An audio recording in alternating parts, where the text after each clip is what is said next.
today's video, I am going to be giving you a beginner's guide to homeschool.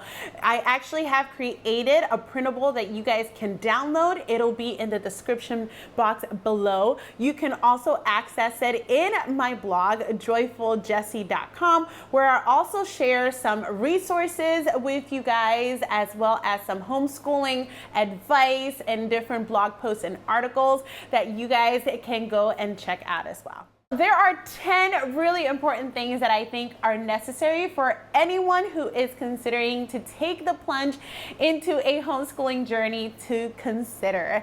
And the first one being answering the question as to why is it that you would like to homeschool? Why homeschool? Simple as that. Why is this so important? It's because this will help you set the purpose, set a solid foundation, really get rooted in the purpose as to why is it that you are making this decision for your family. And the truth is that there are going to be days in your homeschooling journey where things aren't going to go as planned. Things aren't going to go as you expected them to go. So you are going to need something to really carry you through those difficult seasons in your homeschooling journey. And having a solid reason why, a solid purpose is going to do that for you. Once you are done setting your purpose and your reason why, your second step is to go and look at your state's homeschool laws. These vary greatly. Different states have different requirements for home education. Depending on where you live, your state might have more requirements than others. For example, here in Pennsylvania, we have to make sure that we provide our children with 900 hours of education or 180 days of home education. And then there are certain requirements as to subjects that have to be taught within that year. Then at the end, we need to have a portfolio and have an evaluator who is either a certified teacher or a certified psychologist, and they have to evaluate our portfolio to make sure that it does meet the standard. However, there are 3 other options that we can choose to homeschool in. We choose that particular model out of all the other options that Pennsylvania offers for home education, just because is what works better for us and it's more suitable for our family. It is essential that you take a look at your state's requirements, because that is really going to dictate how you can structure your homeschool and what is it that you need to make sure that you meet for your home education based on the laws for your state. Once you are done looking at that, the next step really is to set a budget.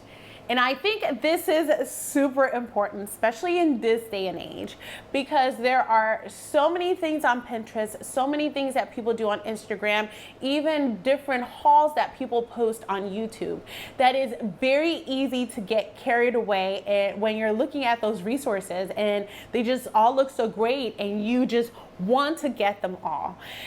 Something that you need to know is that you don't need everything. You really don't. Especially when it comes to your first year homeschooling, you're just getting your feet wet. You don't want to overspend and overbuy and then end up with a bunch of things that you really don't use or that is not beneficial for your children. That way you kind of give yourself a limit and there are boundaries, and you kind of have something to tie you down so you don't go all crazy on Amazon and buy every resource out there, because it is so easy to do, guys. It is a rabbit hole that is very easy to climb on in and keep on going. Trust me. Step 4 is to consider homeschool curriculum. There are so many ways that you can go about how you are going to instruct your children.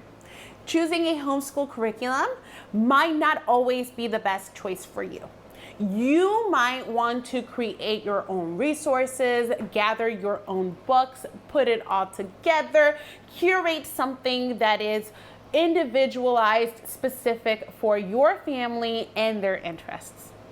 If that is for you and you have the time and energy and passion to do all that, go for it. However, if you are a very busy parent or you have multiple children, that might not always be the easiest scenario. In that case, something to consider is homeschool curriculum.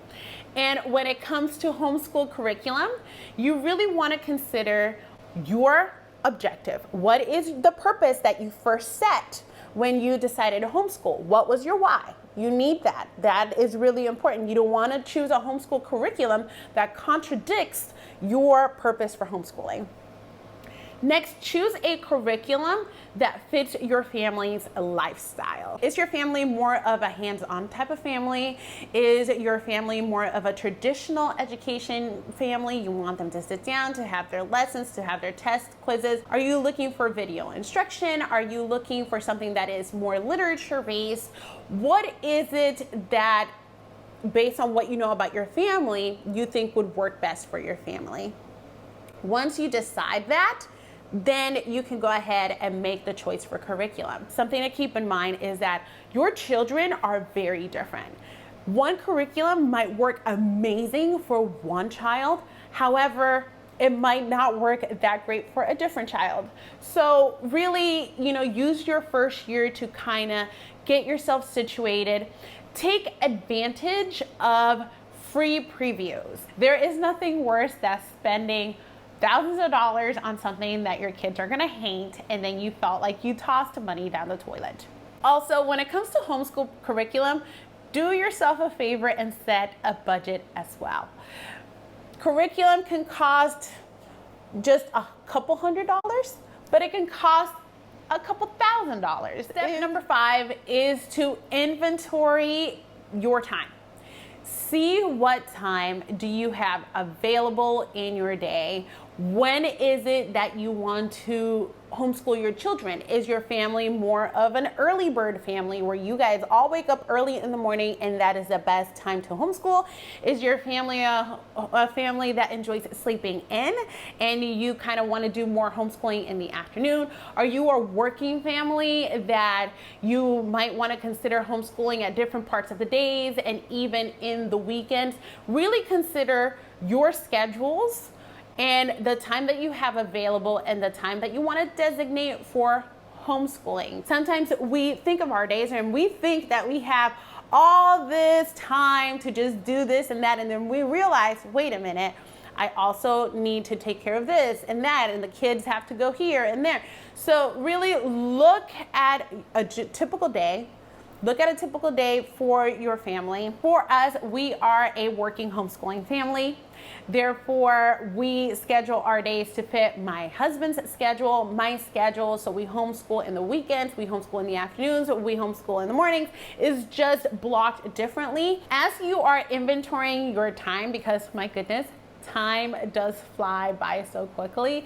Also determine responsibilities. Determine the responsibilities of you. What are you going to do? What is your spouse going to do if your spouse is also participating in the homeschooling of the children? When you see what time you each have available, you'll be able to see what pockets of time can either one of you take over certain responsibilities. And to me, that is so essential, collaborating with your spouse. You're going to hear me say that over and over again because it's the one way how my husband and I make homeschooling possible in our home. Once you're done inventorying your time and thinking of responsibilities, step 6 is to create a schedule. And when I'm talking about schedules, I'm not talking about hour by hour, day by day, like every single minute needs to be accounted for.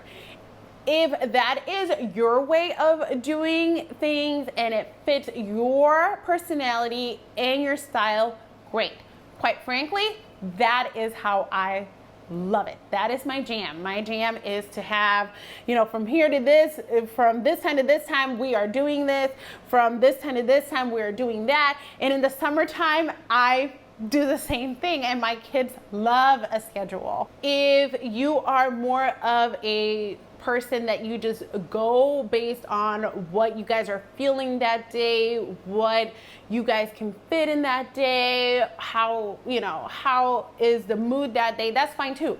However, you need to have some sort of a game plan. You cannot just fly by the seat of your pants every single day, or else you're not going to be very productive and a lot is not going to get done. And before you know it, the day is going to be over and you're going to be like, oh my goodness, what did we do today? So it is good to have some sort of an idea, a structure, a game plan in place for what you would typically like a homeschooling day to look like. If you need help with figuring out a schedule, I also have a blog post for that, and I will link it in the description below to help give you some guidance. Number 7 is to determine where is homeschooling going to take place. Is it going to be in your home? Is it going to be in somebody else's home? Is part of it going to be in your living room and some of it going to be in your dining room? Are there certain things that you guys are going to do outside? Really have kind of like an idea of where you want to homeschool. What is your homeschooling space going to be? Really what you want to do is create a home base. Where is your homeschool home base going to be? I'm not talking about a homeschooling room, because if you live in a place like I live, where our home is not super ginormous, we don't have an extra room to dedicate just for homeschooling. So for our home, here in the dining room against this wall is our homeschooling base. Does homeschooling happen here all the time? No. Homeschooling happens sometimes in the dinner table, sometimes on the couch, sometimes outside, sometimes in my in-laws' house. But if we are wondering where is the majority of our homeschool resources and items, it's here against this wall. This is going to prevent chaos. It's going to prevent resources just being scattered everywhere throughout your house, because that can happen so easily. It could just consume your entire house if you let it. But if you have a home base for your homeschooling, everyone in your family knows where everything is going to be at, where to access those resources, and where to put them back. And it just gives it a more structure and a sense of direction. Step number 8 is to create an organizational system for both the kids and the parent. I want to emphasize that. Both the kids and the parents need some sort of a system, because the items that the parents use are different than the items that the kids might be using. So for our children, they each have a little bin with their names on it, and that is where their materials are at. And they also have a backpack where they would put their materials in whenever they need to go to their grandparents' house or carry their homeschooling materials somewhere that is not here in the home.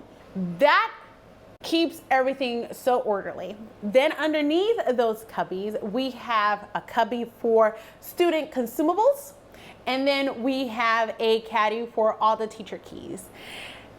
Also in the top, we have a container for my husband, a container for myself. This just helps us keep everything organized, especially since there's multiple hands in the pot when it comes to homeschooling. It just helps us keep everything situated, so we're not running around trying to figure out where is this manual, where is this answer key, where did the consumables go. It just works so well for us.